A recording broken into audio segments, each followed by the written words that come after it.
Hello friends, आज हम start करते हैं हमारे टॉपिक मेंस्ट्रुएशन से। मेंस्ट्रुएशन, क्षेत्रमिति। क्षेत्रमिति में हम दो प्रकार की आकृतियां देखते हैं, एक 2D shapes and 3D shapes. ऐसी आकृतियां जिसके दो आयाम होते हैं, एक्स और वाई एक्सिस, उन्हें हम 2D शेप्स बोलते हैं।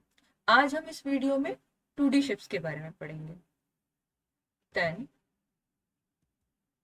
यहाँ आप देख सकते हैं कुछ एग्जाम्पल्स हैं हमारे सामने 2D शेप्स के। इन्हें 2D शेप्स क्यों कहा जाता है? जैसे आप ये त्रिभुज देख सकते हैं यहाँ पर, ट्रायंगल। इस ट्रायंगल को यदि हम ड्रॉ करें तो ये एक X axis and Y axis, मतलब एक्स अक्ष और वाई अक्ष पर बनाया गया है। इसलिए क्योंकि हम इसे दो आयाम में ही ड्रॉ कर सकते हैं, इसलिए हम इसे 2D शेप्स कहते हैं। यहाँ बहुत सारे उदाहरण आप देख सकते हैं, square, trapezium, rectangle, parallelogram, diamond, rhombus. आज हम इन शेप्स के बारे में पढ़ेंगे, वह आकृतियां जिनके दो आयाम होते हैं। जब हम आकृतियों के बारे में बात करते हैं तो हम सबसे पहले देखते हैं उसका हम तीन चीज ज्ञात करते हैं, परिमाप, क्षेत्रफल और आयतन। अब हम देख लेते हैं परिमाप क्या होता है। किसी भी आकृति का परिमाप का अर्थ है उसकी सभी भुजाओं का योग। देखिए, यहाँ आपको एक आयत दिखाई दे रहा है। इस आयत की भुजा हम मान लेते हैं ये है एल लंबाई, बी चौड़ाई। और जैसा कि आपको पता है कि किसी भी आयत की लंबाई समान होती है और चौड़ाई भी समान होती है। तो जैसा कि आप यहाँ देख सकते हैं, चार भुजाएं। यदि हमें इसका परिमाप निकालना हो तो हमें क्या करना होगा? हम चारों भुजाओं का योग करना होगा। लंबाई प्लस चौड़ाई प्लस लंबाई प्लस चौड़ाई, अर्थात 2L प्लस बी। अभी इस उदाहरण से आपको समझ आया होगा कि हमें परिमाप निकालने के लिए सभी भुजाओं का योग करना होता है। अब यदि हम क्षेत्रफल की बात करें तो क्षेत्रफल क्या होता है? देखिए, ये आयत है, इसका यदि हमें क्षेत्रफल निकालना है, क्षेत्रफल का अर्थ होता है यह आकृति द्वारा घेरा गया क्षेत्र। इस आकृति ने कितना क्षेत्र घेरा हुआ है, यही क्या कहलाता है? इसका क्षेत्रफल। देखिए, सो इसका क्षेत्रफल क्या होगा? देखते हैं, लंबाई गुणित चौड़ाई। क्यों? क्योंकि ये एक आयत है और आयत की ये लंबाई है और ये चौड़ाई है। तो हम लंबाई गुणित चौड़ाई करेंगे तो हमें क्या मिल जाएगा? इसका क्षेत्रफल। इससे हमें क्या पता चलता है कि इस आयत ने कितना क्षेत्र घेरा हुआ है। देखिए, अब इसकी इकाई यदि हम देखें, यहाँ पर लंबाई और चौड़ाई हम दोनों को ही मान लेते हैं यदि मीटर में लेते हैं, तो जब हम इनका योग करेंगे तब भी हमें इकाई जो प्राप्त होगी वो किस में होगी? मीटर। हम इसे सेंटीमीटर, मीटर, किलोमीटर में ले सकते हैं, बट हमारे पास जो इकाई होगी वो क्या होगी? घात एक होगी। ठीक है। लेकिन जब हम क्षेत्रफल की बात करते हैं तो लंबाई मान लीजिए, यहाँ लंबाई ये मीटर में दी हुई है, गुणित चौड़ाई भी यदि मीटर में दी हुई है, तो हम क्या मिल जाएगा? एम पे दो की घात, एम स्क्वायर। तो याद रखिए, जब भी हम परिमाप निकालते हैं तो हमें इकाई प्राप्त होती है, सिर्फ इकाई में एक घात एक होता है। लेकिन जब हम क्षेत्रफल ज्ञात करते हैं तो क्षेत्रफल में दो की घात देखें, मतलब एम स्क्वायर। ऐसे ही जब हम कुछ थ्री डी शेप्स में, मतलब जिसमें तीन आयाम होते हैं, ऐसी आकृतियों के लिए जब हम आयतन निकालते हैं तो हम देख लेते हैं आयतन क्या होता है। पहले तो ये आपको एक बेलन का आकार दिखाई दे रहा है। इस बेलन पे यदि आप पानी भरें, यदि आप इसे फुल कर दें, तो आप बताइए इसकी क्षमता कितनी होगी पानी भरने की? इसकी क्षमता ही क्या कहलाती है? इसका आयतन। माना कि हमने यहाँ इसके अंदर पानी भरा है, तो इसमें भरा गया पानी, उसकी क्षमता ही क्या कहलाएगी? आयतन। देखिए, क्योंकि हम 3 डायमेंशन में ही ये पढ़ते हैं आयतन, इसलिए मैं आपको यहाँ क्लियर कर दूं कि इसकी इकाई क्या होती है। हम 3 डायमेंशन में length, breadth and height 3 dimension पढ़ते हैं, मतलब एक्स, वाई और जेड, 3 अक्ष पे बनी हुई आकृति जो जिनके 3 आयाम होते हैं। इसलिए इसकी इकाई भी क्या होती है? m गुणित m। यदि मान लीजिए हमने मीटर में लिया है, m मीटर क्यूब, मतलब मीटर में 3 की घात। जहां भी हमें ये इकाई देखने मिलती है मीटर में 3 की घात, इसका मतलब हम पहचान सकते हैं कि यह उस आकृति का आयतन दिया हुआ। ओके, नेक्स्ट हम स्टार्ट करते हैं 2D शेप से। सबसे पहले हम देखते हैं वर्ग, मींस स्क्वायर। जैसा कि आप जानते हैं, वर्ग की सभी भुजाएं बराबर होती है। माना कि इसकी भुजा है a, तो इसकी सभी भुजाएं क्या होगी? a, समान होगी। इसलिए जैसे मैंने अभी आपको बताया, परिमाप क्या होगा? सभी भुजाओं का योग। अब देखिए कितनी भुजाएं यहाँ? 1 2 3 4, चारों भुजाओं का योग। इसे हम ऐसे भी लिख सकते हैं, अर्थात 4a, 4 गुणित भुजा। अब यदि हम इसका क्षेत्रफल निकालें, तो इस वर्ग द्वारा घेरा गया क्षेत्र क्या होता है? लंबाई गुणित ऊंचाई। यहाँ लंबाई भी a है और चौड़ाई भी a है, इसलिए a इंटू ए क्या मिलेगा? a square. a स्क्वायर मतलब क्षेत्र कितना होता है? वर्ग का क्षेत्रफल a स्क्वायर। और यदि मान लीजिए इसे हमारे पास भुजा दी हुई है और हमें क्षेत्रफल, यदि मान लीजिए कि हमारे पास भुजा दी हुई है और क्षेत्रफल निकालना है, तो हम इस सूत्र का इस्तेमाल कर सकते हैं। परंतु यदि हमारे पास क्षेत्रफल दिया हो और भुजा निकालने के लिए बोला हो, तो हम क्या करेंगे? भुजा बराबर अंडर रूट क्षेत्रफल, मतलब इस सूत्र को हम इस घात को यहां लेकर जाएंगे ऐसे, तो हमें क्या मिल जाएगा? वर्ग की भुजा। ऐसे ही यदि मान लीजिए, जैसा कि आप यहाँ देख सकते हैं, ये एक वर्ग है, इसका विकर्ण, विकर्ण हम किसे बोलते हैं? देखिए, यहां से यदि हम एक कोने से दूसरे कोने तक, शीर्ष तक एक हम लाइन ड्रॉ करते हैं, इसे ही हम क्या बोलते हैं? विकर्ण या डायगोनल।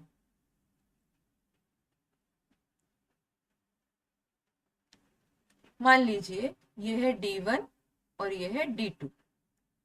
ये जो 2 डायगोनल आप देख सकते हैं, यदि आपको वर्ग का क्षेत्रफल निकालना हो और आपके पास दोनों विकर्ण दिए हैं, तो आपके पास एक सूत्र है जिससे आप क्षेत्रफल निकाल सकते हैं।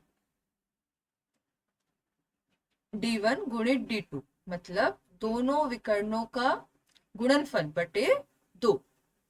इससे आपको वर्ग का क्षेत्रफल प्राप्त होगा। ऐसे ही यहाँ पर देखा जाए तो आप देख सकते हैं, जैसे कि आप यहाँ वर्ग देख सकते हैं,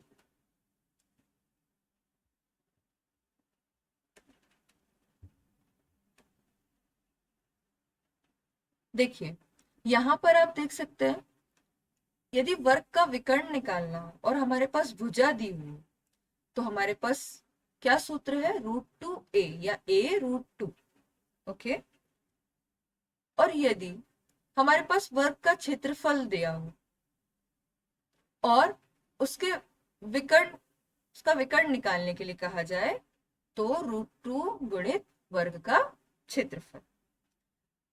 ये सभी सूत्र आपको वर्ग का क्षेत्रफल, भुजा, विकर्ण निकालने में सहायक है। अब इसके बाद हम देख लेते हैं आयत, रेक्टेंगल। रेक्टेंगल जैसा कि हमने अभी उदाहरण में देखा, रेक्टेंगल ये है L लंबाई और ये है चौड़ाई। रेक्टेंगल की लंबाई l और चौड़ाई b। यदि हम इसका परिमाप निकालें तो हम यहाँ देख सकते हैं लंबाई, दो बार लंबाई मतलब लंबाई प्लस चौड़ाई, यदि हम इन सभी का योग कर दें तो हमें क्या प्राप्त होगा? 2l plus b। आयत का परिमाप 2l प्लस b। अब जब हम इसे क्षेत्रफल निकालते हैं तो हम क्या करते हैं? क्षेत्रफल निकालने के लिए लंबाई गुणित चौड़ाई, लंबाई गुणित चौड़ाई means l into b। Okay, अब यहां पर देखिए, यदि हमें आयत का विकर्ण निकालना हो, यहां से हम ये ड्रॉ करते हैं एक शीर्ष से दूसरे शीर्ष पर। यदि हम इसका विकर्ण निकालना हो तो हम यहाँ क्या लगाएंगे? अब देखिए, पाइथागोरस थ्योरम होती है जिसमें कर्ण का स्क्वायर बराबर आधार का स्क्वायर प्लस परपेंडिकुलर मतलब लंब का स्क्वायर। ये हमारे पास पाइथागोरस थ्योरम होती है। हम इसकी सहायता से आयत का विकर्ण निकाल सकते हैं। देखिए, आयत का विकर्ण मतलब यहां पर ये देखा जाए इस सूत्र से, बेस मतलब आधार, आधार कितना है? l, यहाँ आप देख सकते हैं l स्क्वायर, और परपेंडिकुलर मतलब लंब कितना है? b, तो b स्क्वायर। ये आपके पास सूत्र है यदि आपको आयत का विकर्ण निकालना। ओके, नेक्स्ट देखते हैं हम वृत्त, सर्कल। सर्कल, देखिए सर्कल क्या होता है, यहाँ आप देख सकते हो ये एक सर्कल है, इसका रेडियस मतलब त्रिज्या जिसे हम r से डिनोट करते हैं, और इस त्रिज्या को मतलब सर्कल के एक पॉइंट से दूसरे पॉइंट पर खींची गई लाइन क्या कहलाती है? डायमीटर, व्यास, जिसको हम d से डिनोट करते हैं। ओके, और ये जिससे ड्रॉ किया गया है, हमने जैसे सर्कल ड्रॉ किया है, ये पूरा इसका आउटर सरफेस क्या कहलाता है? सरकमफेरेंस। क्या कहलाता है? सरकमफेरेंस। देखिए यहां पर ये रेडियस मतलब ये, आपको मैं बता दूं, जो डायामीटर होता है वो रेडियस का 2 गुना, मतलब व्यास जो होता है वो त्रिज्या का 2 गुना होता है। हम देख लेते हैं, सबसे पहले हम बात करते हैं इसकी परिधि, परिधि सरकमफेरेंस। देखिए, एक सर्कल वृत्त की परिधि होती है 2 पाई r। इसका सूत्र क्या होता है? 2 पाई r। ओके, अब हम देखते हैं इसका क्षेत्रफल। वृत्त का क्षेत्रफल कितना होता है? पाई आर स्क्वायर। क्या होता है? पाई आर स्क्वायर। यहाँ पाई की वैल्यू हम क्या ले सकते हैं? 22/7 या फिर 3.14 अकॉर्डिंग टू क्वेश्चन। ओके, देखिए यहाँ पर वृत्त का क्षेत्रफल हमने देखा। अब यदि हमें वृत्त की त्रिज्या निकालनी हो और हमारे पास वृत्त का क्षेत्रफल दिया हुआ, तो हम इस सूत्र में ही यदि त्रिज्या निकालनी हो तो हम पाई को कहाँ ले जाएंगे? नीचे, और ये स्क्वायर की जो पावर है ये रूट में चली जाएगी। देखिए यहाँ पर स्क्वायर पावर किस में कन्वर्ट हो गई? रूट में। यदि आपके पास वृत्त का क्षेत्रफल दिया हो तो आप उसकी त्रिज्या निकाल सकते हैं। ओके, यहाँ हम देख लेते हैं अर्धवृत्त मीन्स सेमी सर्कल। यदि आप इस सर्कल को इस डायमीटर से हाफ कर दें, आधा, तो ये क्या हो गया? Semi circle. अब आप देखिए यहां पर ये पूरे सर्कल का की परिधि कितनी थी? 2 पाई r। अब हमने इसे आधा कर दिया। देखिए आधा कर दिया तो परिधि कितनी बची हमारे पास? पाई r। परंतु ये परिधि तो सिर्फ इतनी, ये यहां से जो आप देख सकते हैं इतना सर्कल है, बट यहां भी तो है ये डायमीटर, परिधि जब निकालेंगे तो इस डायामीटर को भी ऐड करेंगे। तो हम क्या करेंगे, या तो आप इसे डी लिख सकते हैं डायामीटर व्यास, या फिर pi r plus 2r, pi r plus 2r, ये क्या हो गया, अर्धवृत्त की परिधि। अर्धवृत्त का क्षेत्रफल कितना होता है, देखिए हमने देखा कि वृत्त का क्षेत्रफल कितना होता है, पाई आर स्क्वायर, कितना होता है, पाई आर स्क्वायर। अब अर्ध मीन्स आधा, तो हम क्षेत्रफल का भी क्या कर दें, आधा। यदि हमने क्षेत्रफल का आधा कर दिया तो हमें क्या प्राप्त हो गया, अर्धवृत्त का क्षेत्रफल। ओके, अब हम नेक्स्ट टॉपिक, ये है त्रिभुज। देखिए सबसे पहले हम शुरुआत करते हैं विषमबाहु त्रिभुज से। विषमबाहु मतलब जिनकी सभी भुजाएं असमान हो। देखिए मान लीजिए ए बी सी, ये एक त्रिभुज की भुजा है। 3 भुजाएं होती है त्रिभुज में और तीनों विषम है। ओके, देन यदि अभी हमें इसका क्षेत्रफल निकालना हो तो हमारे पास सूत्र है हाफ बेस इनटू हाइट। मतलब यदि हमारे पास बेस दिया हो और ये होती है हाइट, और यदि हाइट गिवन हो तो हम क्या निकाल सकते हैं, त्रिभुज का क्षेत्रफल निकाल सकते हैं। परंतु यदि हमारे पास हाइट नहीं दी हो प्रश्न में तो हम क्या करेंगे, देखिए एक प्रश्न इस तरह से आ सकता है त्रिभुज के संबंध में, यदि हमें कोई थीटा दे दिया जाए, अर्थात कोई कोण, यदि त्रिभुज का कोण दे दिया जाए तो हम क्या निकाल सकते हैं, साइन थीटा, उसकी वैल्यू निकाल सकते हैं। तो हमारे पास एक और फॉर्मूला है क्षेत्रफल निकालने के लिए, half a into b into sine theta. Okay, त्रिभुज, देखिए जब त्रिभुज की का तीनों भुजाएं हमें दी हो और हमें उसका क्षेत्रफल निकालना हो तो हमारे पास कौन सा सूत्र है, देखिए P मतलब पेरीमीटर, परिधि। देखिए जब हम निकालते हैं, हम इसे ऐसे तीनों भुजाओं का योग, ये हो गई एक त्रिभुज की का परिमाप। परंतु इसे हम अर्धपरिधि इसलिए कहते हैं क्योंकि हम इस परिमाप का आधा मतलब परिधि का आधा कर देते हैं।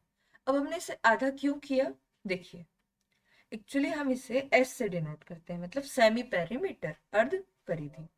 ओके, देखिए जब भी हमारे पास तीनों भुजाएं दी हो तो हम सबसे पहले इस सूत्र से अर्ध परिधि ज्ञात करेंगे, फिर उसके बाद हमारे पास ये सूत्र है, ये है एस, मतलब हम इसे एस से भी डिनोट कर सकते हैं।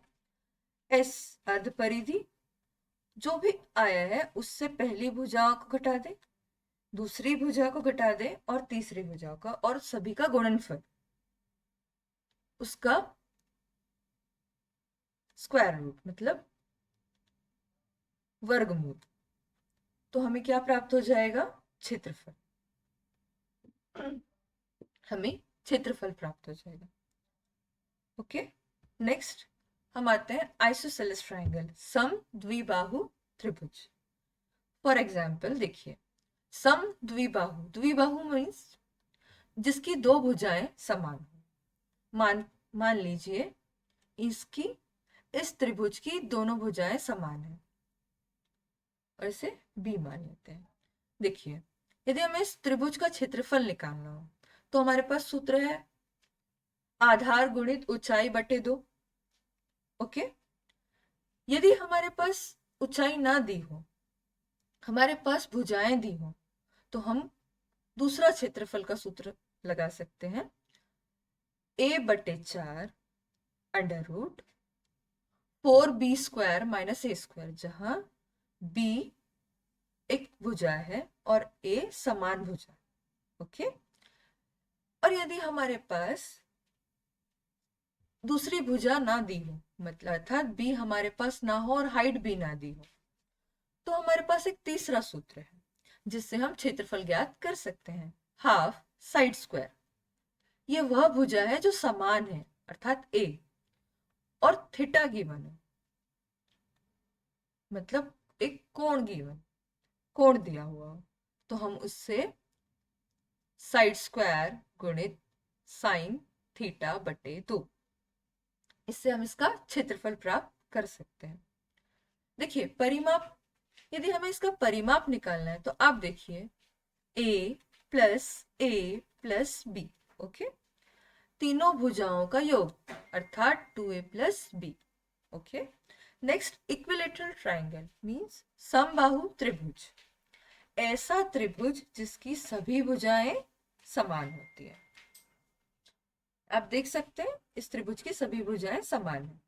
समबाहु त्रिभुज का क्षेत्रफल यदि हम देखें तो क्षेत्रफल का सूत्र होता है √2/4 multiply by side square means a square, √3/4 गुणित भुजा का स्क्वायर, ये एक समबाहु त्रिभुज का क्षेत्रफल। यदि हम परिमाप निकालें तो आप देखिए परिमाप कैसे निकलेगा, a प्लस ए, ये इस त्रिभुज का परिमाप हो गया। अब यदि हमें शीर्ष से डाले गए लंब की लंबाई निकालनी हो अर्थात इसकी हाइट निकालनी हो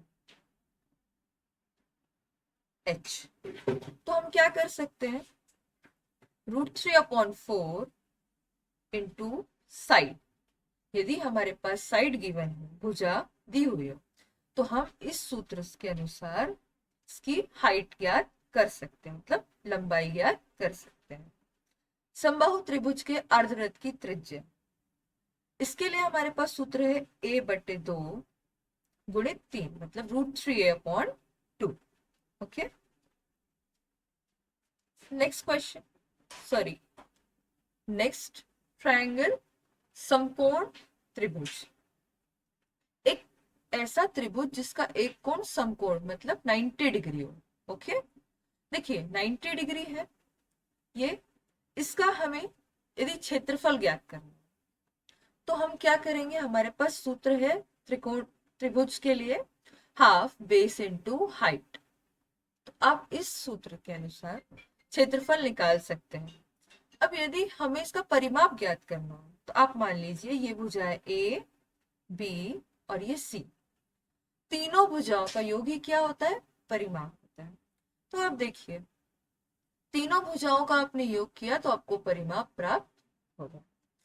कर्ण, यदि हमें इसका कर्ण निकालना है, अभी थोड़ी देर पहले मैंने आपको पाइथागोरस थ्योरम बताई थी, तो देखिए हम यहाँ वही फॉलो करते हैं, कर्ण का स्क्वायर प्लस परपेंडिकुलर मतलब लंब का स्क्वायर प्लस बेस आधार का स्क्वायर, हमें क्या प्राप्त हो जाएगा, c बराबर √a² प्लस b², ये हमें क्या मिला, कर्ण, समकोण त्रिभुज का कर्ण। ऊंचाई देखिए, यदि आपको ऊंचाई निकालनी है मतलब हाइट निकालनी हो तो हमें क्या करना होगा, a गुणित b बटे c, यदि हमारे पास तीनों भुजाएं दी हो और हमें ऊंचाई निकालनी हो तो हमें क्या करना पड़ेगा, a गुणित b बटे c। नेक्स्ट हम देखते हैं ट्रेपेजॉइड मींस समलंब चतुर्भुज, समलंब चतुर्भुज। देखिए मैं आपको बता दूं इसकी भुजाएं a, b, c, d, यहां आप देख सकते हैं ये दोनों पैरेलल साइड्स है, पैरेलल समांतर। देखिए ये दोनों पैरेलल साइड है, यदि हमें इसका परिमाप निकालना हो तो आप देख सकते हैं a plus B plus C plus D, सभी भुजाओं का योग से हमें परिमाप प्राप्त होता है। अब जब हम इसका क्षेत्रफल निकालते हैं तो देखिए इसका क्षेत्रफल कैसे प्राप्त होता है, समांतर भुजाओं का योग अर्थात ये जो भुजा है C और ये A, आप देख सकते हैं समांतर भुजाओं का योग A plus C, A plus C गुणित ऊंचाई, देखिए ये हो गई ऊंचाई, इसे हम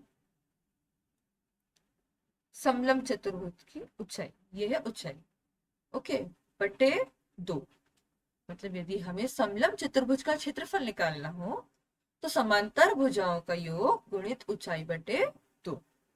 ओके, नेक्स्ट समचतुर्भुज रोम्बस। रोम्बस आप देख सकते हैं, आपने काइट का शेप देखा होगा, यदि काइट पतंग के सभी साइड्स इक्वल देख सकते हैं आप, तो हम उसे रोम्बस बोलते हैं। क्या कहते हैं? रोम्बस। आप देखिए, हमारे पास क्षेत्रफल निकालना हो यदि हमें रोम्बस का, आधार गुणित ऊंचाई। देखिए ये भी एक रोम्बस का टाइप, ये बेस आधार गुणित ऊंचाई, इससे हमें समचतुर्भुज का क्षेत्रफल प्राप्त होगा।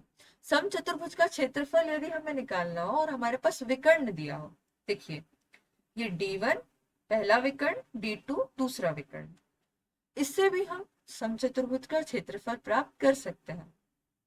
हाफ मतलब D1 गुणित D2 बटे 2, D1 गुणित D2 बटे 2। और यदि हमें इसका परिमाप निकालना हो तो मान लीजिए ये सभी भुजाएं A, तो सभी भुजाओं का योग अर्थात 4A मीन्स 4 गुणित भुजा। ओके, नेक्स्ट हम देखते हैं समांतर चतुर्भुज, पैरेललोग्राम। पैरेललोग्राम, यह इसकी आमने सामने की भुजाएं समान होती है एवं ये समांतर, देखिए ये पैरेलल है, ये अपोजिट साइड्स जो है वो पैरेलल है मीन्स समांतर है। समांतर चतुर्भुज का यदि हम सूत्र देखें, तो यदि हमें इसका परिमाप निकालना हो तो ये आपको किसके एक आयत की तरह भी दिखाई दे रहा होगा। देखिए ये है लंबाई और ये है चौड़ाई। ओके, देखिए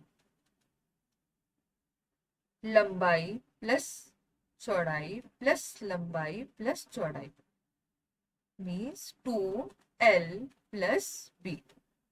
समांतर चतुर्भुज का परिमाप कितना होता है? 2 गुणित लंबाई प्लस चौड़ाई। अब आप यदि क्षेत्रफल निकालें तो लंबाई गुणित चौड़ाई। ओके, नेक्स्ट देखिए, आज हमने इस वीडियो में 2D शेप्स किया है एंड कल हम 3D शेप्स से स्टार्ट करेंगे। Thank you so much for hearing. Thank you.